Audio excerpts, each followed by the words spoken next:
Hello and welcome to the Bournbrook podcast election debrief. I'm Wesley Wickett, joined by editor Michael Curzon. Michael, a long day for you, long couple of days for you. 2 days. Yeah, I've been up since 9 o'clock. Well, I've been writing since 9 o'clock yesterday. It's now what, 5 o'clock today, 6 o'clock. So after this, You're, I'm done. you're quite firmly in writing utter gibberish territory. Um, I think I was at and the start, in fairness. and we're also joined by Frederick Edward. Fred, how are you? Good, thank you. Yeah, not too bad. I've had more sleep than Michael, so I've got no excuses to be spouting too much nonsense from the get-go. And I fall somewhere in between the two of you where I couldn't get today off work, so I was up until about half through four watching the results come in, and then got about an hour and a half of sleep before I had to go to work. So yeah, we're a very tired gang, but we are here to discuss what is, I think, quite possibly the most limp-wristed majority I've ever seen in this country. Just before we were recording, you expressed some pessimism, Michael, about how the Tories have been routed but not sent packing into, total destruction, which is what we've advocated at Bournbrook for quite some time now. So, what do you make of the Tory showing in the end and what that means going forward? Well, I mean, I wrote in Bournbrook in the print issue that arrived just before the election and in the European Conservative before the election that this is actually the election that I've been the most torn on. I've always just told people not to vote, simple as. Or if you insist on going to a polling station, just mark it out, something like that. This time I was a bit more torn. Obviously, you got the excitement of reform, and I have major questions about reform, particularly on sort of constitutional points. I think they go too far on the House of Lords and on electoral reform. But that's something we could talk about another time, perhaps. And by the way, referendums, which I think having more of them is a dreadful idea. But still sound on some of the most profound issues that face us at this time, Mm. especially when it comes to borders. So I understand the argument for voting for them. Peter Hitchens, I think, was very right to point out that unlike the Labour governments which were on offer, or the Labour shadow cabinets, whatever, which were on offer at previous elections, this one is active. It has a plan. The media narrative and the Tory narrative, and admittedly the Reform narrative, has been that Labour only wants power for power's sake. But actually, Keir Starmer is a radical leftist. He has a very driven agenda, which largely involves fairly radical, irreversible constitutional change. Which would make it very difficult, if not impossible, Hitchens would say, for conservatives like us ever to gain power. I mean, obviously, we've got doubts over this in the first place. Um, but the argument in favour of stopping that was voting for the Conservative Party, which I would struggle with having this long-term belief that we need to get rid of the Conservative Party. All this is a very long way of saying that when the exit poll came out, which wasn't too dissimilar to what the end result has ended up being, which is that the Labour Party has got a major majority, right? So that's happened. But at the same time, we've also got still a reasonable number of Conservative seats saved. It's not dreadful. I mean, this talk of 0 seats, which obviously wasn't going to happen, but there was quite serious talk about under 100. It's quite significantly under 100. The point is that the rump that is left in Parliament isn't enough to do anything to oppose Labour, to stop anything that Labour will want to introduce over the next 5 or 10 or however many years it gets. But it is enough that it will be able to claw back some donors and persuade people that actually we're back on track. We've spent some time on the other benches. We've learned from our mistakes, and we're going to do it right this time. And I think it's Mm. just Ben Harris Quinney made the point to me when I was writing in the live blog. It's like the merry-go-round. Conservatives have been given enough of a backing at this point that they're going to pick themselves back up. They'll be back at the next election, vying for Mm. power. They might get in, they might not. It'll spin round and round, and we were in the same position. Well, so that's not conjecture. I mean, that basically happened during the New Labour years, where you had this massive neoliberal shift in the party during the 80s. some time spent in the hinterlands, like 13 years in the hinterlands, and then straight back in with Cameron, who, nothing about him was different to what had come before. I just want to bring Frederick in on something. So obviously, this is a massive. It's a basically almost a mirror image to the final result of 5 years ago. They say a week's a long time in British politics, 5 years is an eternity. So, Frederick, what would you say? I mean, we all kind of know the answer, but what to you, in your own wording, is what went wrong with the Tories from the stonking majority 5 years ago to today? Oh, they didn't put a foot wrong. No, clearly not. Well, I mean, where to begin? There's a succession of very forgettable leaders who all of whom would be better suited to be headmasters in sort of middling private schools or middle managers in a John Lewis shop somewhere selling, I don't know, kitchen or some kind of nice furniture for your conservatory. None of them have any kind of, or had any kind of, ideology that underpinned any of their decisions. It was all focus group driven. It was all what was just expedient at the time, and and they've come to reap what they've sown, and they've been seeds of utter ideological hollowness. And that takes its form in many different ways, and it's all just so, everything was so opportunistic for such a long time. You had these bits of red meat thrown out every once in a while to try and keep people on board, but ultimately they were the heirs to Blair, and that ideology has run its course. That kind of neoliberal globalist way of thinking seems to be breaking down upon the realities of of what's happened now. So in terms of post-COVID shift to the right populism across Europe, it's all breaking down. The Conservatives try to be more centrist than they'd ever been before. They thought the threat was Labour. They discounted that the threat was on the right. And the only sad thing is that they didn't get more of a drubbing. As Michael says, they got a kicking, but it's not so much of a kicking that they can't bounce back from it. And the question that we're going to have to ask is, what lessons are they going to learn from this? And what I worry about is that they're going to say, well, it wasn't that bad. All we need to do is be a bit more Blairite, a bit more Cameronite, and maybe the electorate will forgive us after the inevitable mismanagement of Labour. It's a depressing spectacle. Yeah, that's what I found very bizarre about a lot of the coverage. Just out of curiosity today, I was reading some American coverage of the election, which is always funny because very often of course, there's very little conception of political life outside of the American Republic. And it kind of fell into line with the BBC, where it was saying that it's a victory for the centre or the centre left, right? I mean, it's Starmer, rode in on horseback. He expunged Corbyn from the party. Then he defeated the right wing Tories, or the Tories were taking a big shift to the right, which is such a delusional understanding of what the last 5 or at least 14 years have been like in British politics. And that's what because we're all quite busy in the Bournbrook group chat last night talking about our various theories as to what this means. And one thing I said that I'll repeat here is that what's particularly frustrating is how misleading the result actually is on two fronts. I mean, it's been won quite comfortably by a return to centre Labour Party, and that is very misleading because it implies that the country is moving to the left socially and culturally, which I don't believe it is. I think the leftist cultural momentum in this country is entirely inserted top down, right?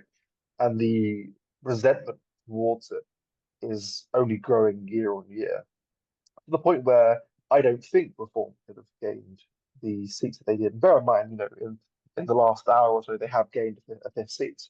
I think that is an undeniable current in the election. But all the punditry is based around how Keir Starmer, won by being the grown up in the room. It's have I got news for you as won the election.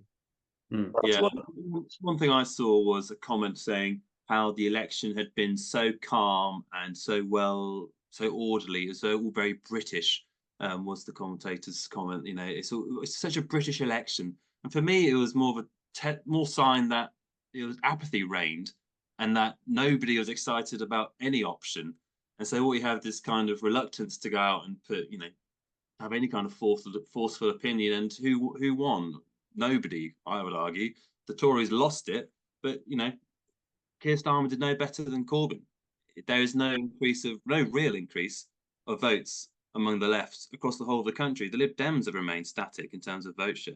So it's not a story of left-wing triumph at all. And that's what's most galling when you hear Keir Starmer talking about the sunlit uplands and all these tacky metaphors that they always come out with when they feel like they have to, they're speaking to the history books.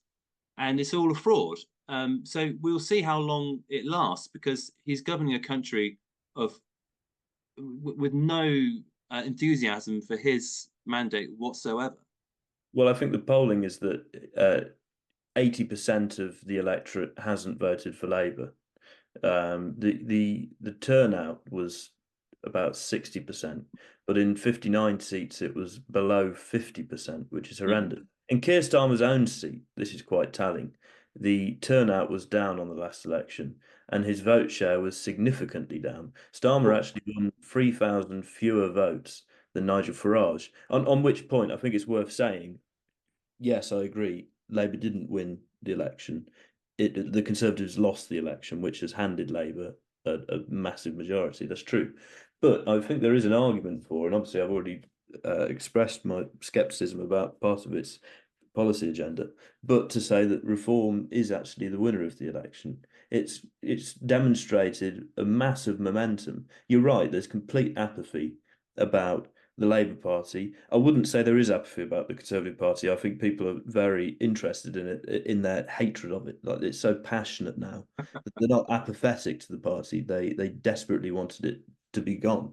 But that's not to say that anybody wanted Labour instead. Their vote share has been the same on the last elections, if not slightly lower.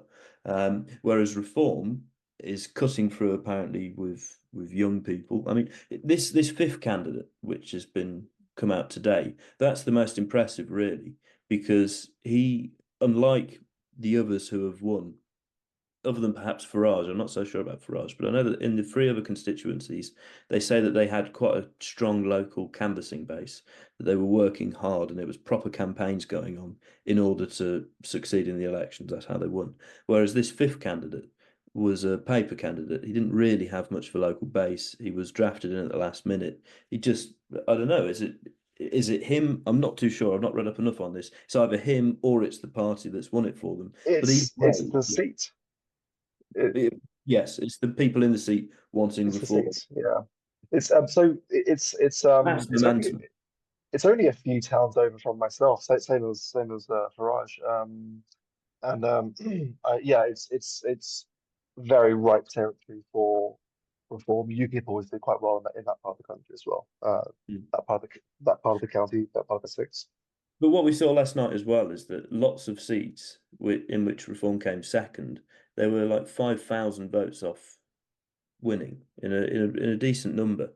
That's very close, especially considering there's been 6 weeks of campaigning, and especially considering that a lot of these areas don't have local, proper, established canvassing support bases, that if they're able to establish these over the next 5 years ahead of the 2029 election, which Farage and co said in a press conference today was their plan, to formalise, democratise and to professionalise the party ahead of all this, then there could be something really serious happening. I mean, I have to say, actually, we'll have to talk about this another time more broadly, but I think the whole thing about PR is completely wrong in that instance. If they're already, after 6 weeks without local canvassing teams, 5,000 votes behind a majority in lots of seats that they shouldn't be winning, why on earth would they advocate for PR? Stick with this system.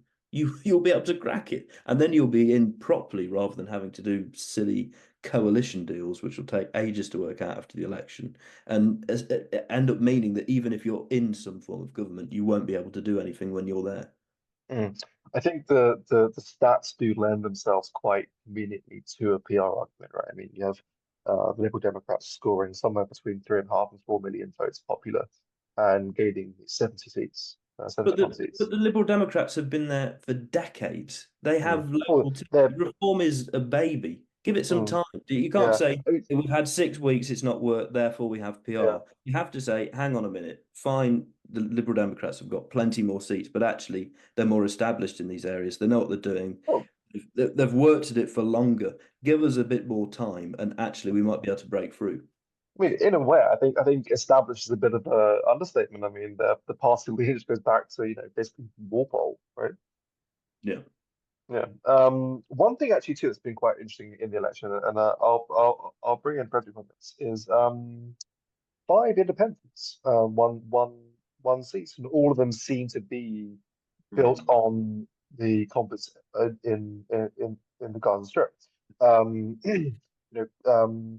Maybe not necessarily Corbyn. I think Corbyn is he just did it on his own, on his own base. But for instance, the candidate in I think it was Blackburn, one of the most deprived parts of the country, somehow managed to be elected on the basis of a foreign conflict, rather than the total degradation at home. What do you think of that? I mean, it's Patrick, it's been a very kind of loud topic in British politics since the war started, almost a year ago. It carried Galloway to that by-election victory, and it's also it's carried a lot of independence into Parliament too. I've always been struck by how parochial much political discourse is in the UK, taken as a whole. Of course, we had the whole Brexit debate, but it all seemed very inward-looking, even though it was about our relationship with the European Union. Conceptually, how we approach the rest of the world, the forces of China, India, BRICS countries. It's never really mentioned. We seem to just imagine that we're still the height of empire, and we send a few troops somewhere, we'll sort out these unruly parts of the world. And despite that, we have been totally gripped by a conflict which we do have some historical connection to. My grandfather was in Palestine in just after the war, so we do have some involvement there. But for the average man and woman on the street, you'd think that this internecine conflict across the waves might be irrelevant, but it's not, and we all know why that is. It's because a growing part of our population, their allegiance is more to the participants in that conflict than it might be to where they live at home, to their their adopted homelands. And this is going to happen one way or another. Is this issue going to rear its head by entryism into established parties, like we've seen with the Greens and their councillors shouting Allahu Akbar upon election? And are they going to apply more pressure internally in terms of the Labour Party? It's all very conceivable. Or are they going to form their own block of so-called independents, but we know what they stand for? I don't have any particular answers to this, but it's just a worrying development in terms of that was the most important issue for that whole constituency. That nothing to do with what's happening in the UK. The manifold problems and issues we have here, like you say, the degradation. God's living in Blackburn's bad enough to make people make crazy political decisions. But that was the overriding issue. And bear in mind, sorry, go on, finish. No. It's just of well, I think I've said what I have to say. But of all the flashpoints in the world that could be chosen, it's that one, and that's not an accident, and that raises far bigger questions for us as a society. And bear in mind, these aren't just random seats we're talking about. Some of the Labour front benches have been removed from the possibility of them being in the next government because of all this. I mean, it is, I think, one point worth making here is that these independent candidates might not have been able to win had there not been such levels of apathy that we discussed earlier surrounding the Labour Party.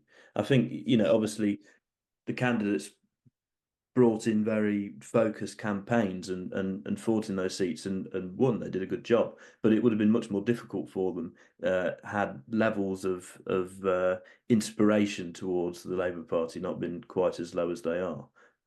But I mean, one thing that is good about this, that some papers and some magazines have talked about the rise of sectarian politics, which was sort of suggested perhaps in the Rochdale result, I think in March when George Galloway won that. But broadly, it was ignored. I know that Collingwood, for example, has been talking on Twitter for quite a while about how this is a really important aspect of the election, which has just been barely touched upon. But last night on the BBC live coverage, which I was following for a bit of the night, they were talking about it quite a lot, actually. Every time one of these results came through, they would be quoting polling experts, and indeed the BBC's own editors and writers would be talking about what they term themselves the concerning rise of sectarian politics. So I think we might actually have a bit more of a discussion about this. Whether or not it's serious is a completely different question. Probably not. One quite interesting and quite amusing trend in the last couple of years has been Jess Phillips slowly becoming radicalized because of all the incidents she's had with these sort of diaspora groups in the UK, where I think it started with a school, right, where a group of South Asian parents turned up to protest the sex education lessons that taught about gay relationships, and then now during her count she was heckled and booed and hissed at and interrupted, and you can see she kind of snapped, right? I do wonder, with the rise of sectarian politics, which ultimately will be siphoning at least a small amount of votes from Labour, because very often these diaspora groups, particularly Pakistanis, do almost uniformly vote Labour. So there's that too, but also there is going to be an inevitable clash or increase of clashes between the social liberal and the sort of hyper conservative religious Islam. That would be a very interesting trend. It's Another one of thing the too, ironic actually. points where we talk about overlaps between conservatives like us and Muslim groups, for example, on sex education, where there's sort of almost total agreement on some aspects. Not, I would say almost total, maybe not then, but there are levels of overlap, and our opponents, the liberals and the establishment, are obviously very uncomfortable with that. Yeah, it Yeah, doesn't sit well with the queers for Palestine either. No, it's not the most well thought out movement. and one last thing I want to discuss that hasn't really been that much discussed, maybe because we're based in England, but it has been it was a very bad night for the SNP. I mean, I think probably a worse night for them than it was for the Tories, all things considered. But I think they had a net loss of 38 seats, which is obviously significantly fewer losses than the Tories, but it now puts them into a single-digit party. They've basically lost the foothold of the MPs in Scotland, which they used quite a lot. I remember during the COVID years when I used to cover PMQs for Parliament for Bournbrook. They did use that abundance of MPs to keep the notion of an independence referendum to circulating in Westminster. So that will be an interesting trend because Labour, for all their faults, are not particularly about the breakup of the union, only devolving it to the point of basically being broken. But we'll see on that. Yeah, it's worth noting that that's another important reason for Labour's victory as well. It's both a result of the Tory collapse brought to us to a large extent by reform, though of course prompted by the Conservative Party's own failures. I'm not ignoring that, and also by the near total collapse of the Scottish National Party, which has allowed Labour to step in its place. I think Labour has seen a sort of a partial vote increase, share increase in Scotland, but still not massive. Had the SNP not collapsed, then it would have struggled there still. So even there, the victory has been caused by the defeat of others rather than the success of their own agenda. Yeah, it's still apathy, and this is the last thing I'll say before we kind of wrap this up on Labour is I do believe I think it's actually they have less of a popular vote than Corbyn got in 2019. I think Corbyn just about cracked 10 million. Um, Labour. yeah, Oh, yeah, Corbyn, less than both 2019 and 2017. yeah, yeah, Corbyn Yeah. cracked 20 million. I think Starmer's hovering around. So I think it's they're probably on about 500,000 fewer votes popular I than think Starmer's on about 9 million, 9 point something million, and Corbyn was on 10 at one election and 12 on another. It's ginormous. I mean, yeah. Starmer's whole spiel is that the Labour Party has been that the public has given its trust to the Labour Party because it's changed. It's just complete nonsense. They are it's less popular now. There's less enthusiasm about it than during the Corbyn era. And when I Mm. used to write at the Express and I had to do Vox Pop sometimes in places like Nottingham, this was years after Corbyn had gone. Well, some years after Corbyn had gone. You go around the town centre and people are still just talking about Jeremy Corbyn. They hate him with a passion. I really hate him. Obviously, there's other people who absolutely love him with a passion, just as blindly. They compare him to Farage in a way, in his sort of pop, in his the way, the extent to which he's polarizing. But yeah, the fact that Starmer has got fewer votes than Corbyn is incredible. At least with Corbyn, you actually knew where he stood, and Absolutely. he believed in something identifiable, and he could speak to a constituency. Whether or not that was popular enough to win the popular mandate Yeah, is fine. neither here nor there. But with Starmer, he is, well, we'll soon find out what he is. But he's a man, a hollow suit that could be the kind of entry point for all kinds of madness. So it waits to be seen. What is he? I'm not the one. I'm none the wiser as to what he stands for. Even after his victory and all his speeches, change is coming. It's going to get better. We're rebuilding. Just reel off the sound bites. But what the hell does that actually Mm. mean? Mm. Just just a point on that. I mean, the change. Let's go through things that actually should be changing. I mean, like in the next 5 years, is immigration, both legal and illegal, going to decrease? No. Is there going to be less litter and graffiti and joint butts and like University are unfit going to be fewer behavior? people. Right. Not No, gonna- no, and no. Is there going to be any attempt to address or even consider things like, again, crime, the signs of decay, broken windows theory, sort of demographic changes? Is there any Standard of attempt to living, do? taxes. They said they're not going to raise any taxes, but you can keep taxes the same. And if inflation goes up, you're going to get dragged into it anyway. We're all going to be much worse off after 5 years. It's going to be the same thing as the last 14 years, although they're going to be driving ever so slightly over the speed limit. Tories drove in the same direction in the same vehicles at the speed limit. Labour are going to accelerate a bit, right? And where's that car going off the white cliff of Dover? Oh, well. On that, then, we're On going that to, cheerful note. on that cheerful note, yes, that's gives us a nice point from which to, Thanks, Sam. yeah. I think Well, all these words end miserably, actually. I'm I am the pessimist in a magazine run by pessimists. So No, you. But take some cheer. Grant Shapps is gone forever. You will never have to see him ever again, unless he tries to sell you some dodgy washing machines, or whatever he got, in trouble for. Should be fine. actually, to be fair, I mean that was you mentioned earlier, Michael, about your favourites.